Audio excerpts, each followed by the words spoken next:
4 அமைச்சர் KN நேரு, துரைமுருகன், அதுக்கப்புறம் ஏவா வேலு, இந்த பக்கத்து அமைச்சர் மூர்த்தி. இந்த 4 பேர் 4 டிபார்ட்மெண்ட் மொத்தம் 8 பிரிவுன்னு வச்சுக்கோங்க.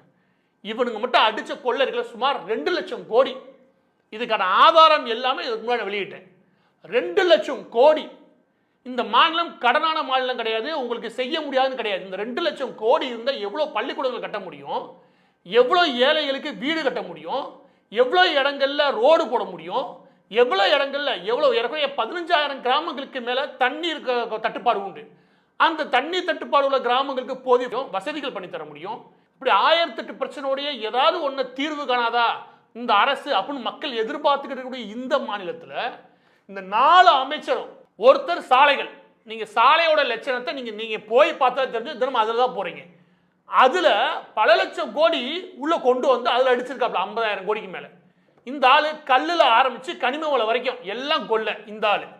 இத நேரு எல்லா நகர்ப்புறங்களையும் பாலம் கட்டுறேன், அது கட்டுறேன், இது கட்டுறேன், அது எல்லாமே டெண்டர் விட்டதுல ஒரு 50,000 கோடி. இந்த பத்திரப்பதிவுத்துறை மட்டும் கிடையாது, இன்னும் கூட ஜிஎஸ்டி மிரட்டி வாங்கி. எனவே பத்திரப்பதிவுத்துறை ஒரு 30,000 கோடினா ஜிஎஸ்டி வசூல் பண்ற பேர்ல ஒரு 20,000 கோடி. எனவே இவங்க மட்டும் இந்த 4 பேர் மட்டும். மற்ற அமைச்சர் நீங்க கால்குலேட் பண்ணிக்கோங்க. இந்த அன்பில் மகேஷ்லாம் சத்துணவு கொடுக்குறாங்கள திட்டம், அதுலயே கணக்கு எழுதி 20,000 கோடி ஆட்ட.